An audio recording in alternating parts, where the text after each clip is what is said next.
Hello friends. Today in this video, I am going to be telling the story of the 2001 horror thriller film Jeepers Creepers. Jeepers Creepers follows a brother and a sister that are traveling home to Florida from college for spring break, and while they are driving, they encounter an evil man that may not actually be human. The creature stalks and preys on them for hours and waits for the right time to make it strike and take them down. Want to find out if the siblings are able to get the upper hand, or if they will be demon food for dinner? Stick around to find out because spoilers ahead. Watch out and take care. The story begins where we meet our main characters that we will be following throughout the movie, Trish and Derry Jenner. As said earlier, Trish and Derry are brother and sister and are heading to their parents' house for spring break, and it's quite a long drive along a boring Florida highway. They keep themselves busy by playing license plate games and other road trip activities.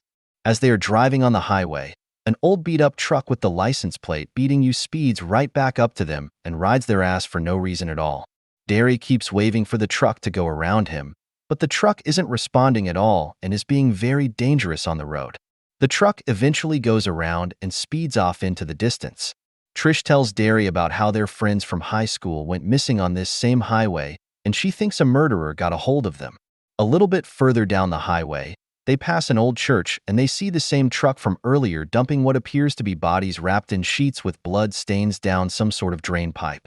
They start freaking out and speed off, but then the beating you truck is juiced up and gets right on their ass and rear ends their car.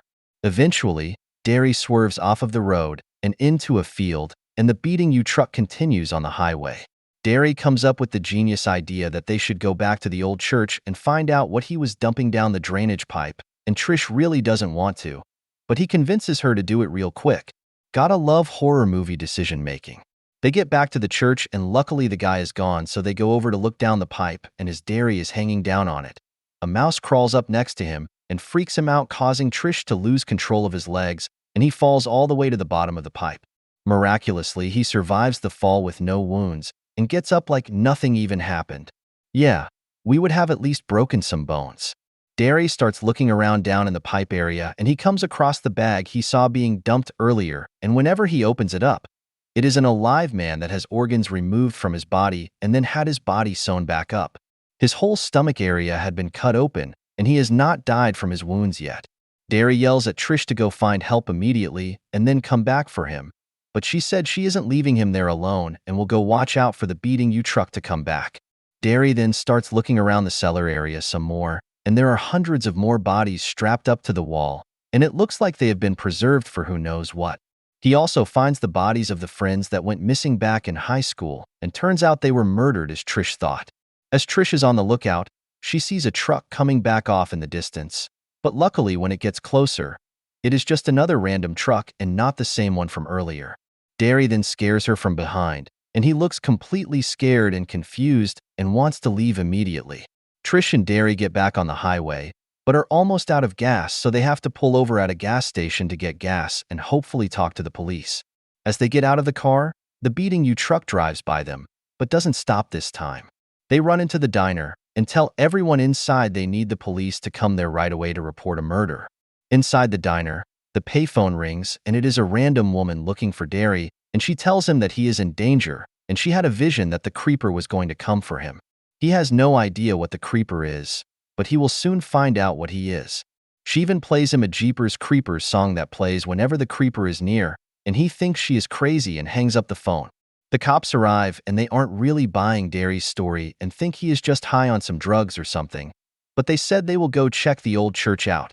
While they are talking with the cops, a woman runs in the room and he tells Derry and Trish that a man was just outside sniffing through Derry's laundry and he was liking it, but he is gone now. The cops then tell them they will escort them to the police station to make sure that the man doesn't come around anymore and bother them. As they are driving on the highway, the creeper shows up on the hood of the cop car and he takes both cops out with relative ease. He decapitates the male cop and then throws his torn-off head at Derry and Trish's car, causing them to swerve off of the road once again. Derry and Trish are a little confused what just happened, and when Trish goes to check it out, she sees the cop's head just sitting there in the middle of the road and runs back to the car. Derry and Trish then see the creeper get out of the cop car, and he goes off to the cop's head, and he eats the tongue out of the chopped-off head. It is a very uncomfortable scene to say the least. Derry and Trish then floor the gas pedal to try and get away as far as they can from the creeper. They see a house on the side of the road, and they stop to go in and see if she has a phone that they can use to call for even more backup from the whole police squad. Derry and Trish walk up to ask the old cat lady if she has a phone, and she says she will call them for them. As she is about to go make the call, she sees something on her scarecrow that doesn't look quite right. She grabs a shotgun and goes out to threaten the man to leave.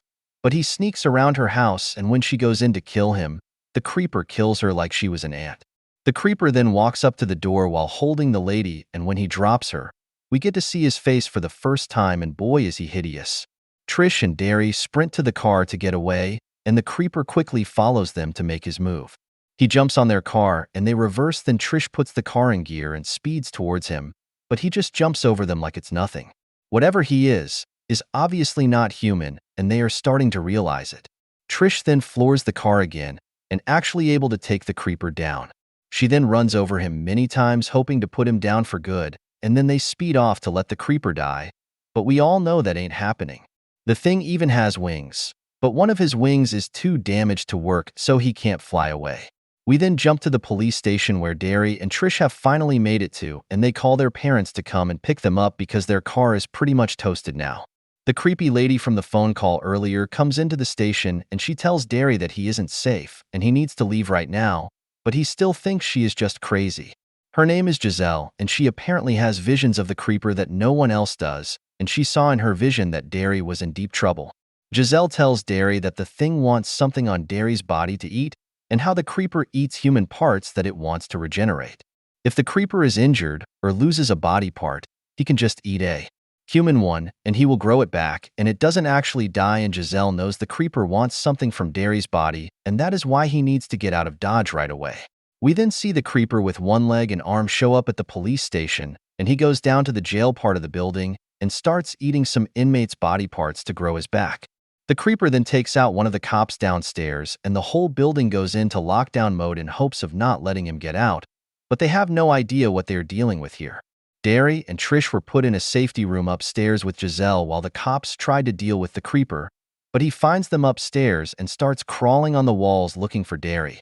Giselle tells them to go, and then the creeper grabs her, but he isn't interested in her and goes right by her towards Derry and Trish. We then see the creeper on the other side of a two-way mirror where the creeper is sniffing Trish through the glass, trying to sense what it wants. It then jumps through the gas and grabs both of them to sniff them and decide which one has what he wants. But we all know he wants something of Derry's, as Trish already stated. He then throws Trish to the side and grabs Derry, and then all of the cops with their weapons get in the room as well, but for some reason, they won't shoot. If they are cops and can't hit this shot, they probably shouldn't be trusted with firearms in their possession. Trish yells at the creeper to take her, and she is stronger than Derry is, and he will like her parts better. The creeper doesn't like her offer, and then he flies out through the window with Derry to take him to his secret lair. Trish is heartbroken that she just lost her brother, and she chases him outside of the station, but he is too fast and flies away. Cops didn't even bother to shoot one bullet at the creeper as it flew out of the freaking window. The next day comes, and Trish's parents just showed up, and they are heartbroken as well that their son is most likely being tortured or dead right about now.